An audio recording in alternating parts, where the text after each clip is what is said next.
Sa San Andres Bukid sa Maynila, nahagip ng tren ang isang bata naglalaro sa gilid ng riles. Mula sa Maynila, nakatutok live si Pia Arcangel. Pia. Ivan, hindi pa rin nakikilala hanggang ngayon ang batang tinatayang nasa edad 8 hanggang 9 na taong gulang na nahagip ng tren dito sa may barangay 807 sa San Andres Bukid sa Maynila. At kasalukuyang nagpapagaling sa Santa Ana Hospital ang bata na nagtamo ng mga bali sa buto at tama sa ulo.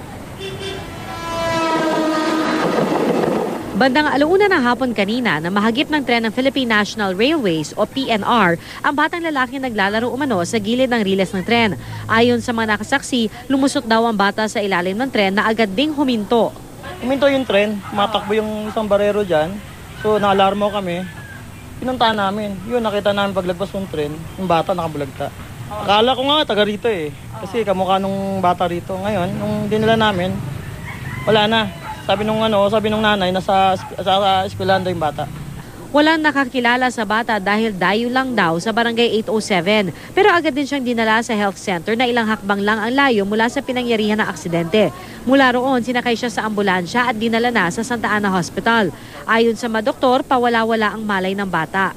Na-x-ray na rin po siya. Nagpakita po na meron pong basag po dito sa may buto, sa may collarbone po at saka kung dalawang balikat po may basag. Ngayon po, ang problema po natin kasi yung utak po niya.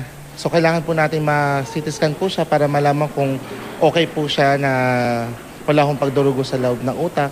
Wala pa opisyal na pahayagang tanggapan ng PNR pero hawak na raw nila ngayon ang train operator na si Edwin Adversario ng nakasagasang tren at patuloy ang kanilang pag-iimbestiga sa kaso. Samantala, Ivan, umaapila ang mga otoridad pati na rin yung pamunuan ng ospital na kung sino man ang posibleng nakakakilala sa bata ay agad magtungo sa Santa Ana Hospital. Ang bata ay nakasuot ng kulay orange na t-shirt at asul na shorts at pwedeng tumawag sa 516-6151 local 118 para makipag-ugnayan. Ivan? Maraming salamat, Pia Arcangel.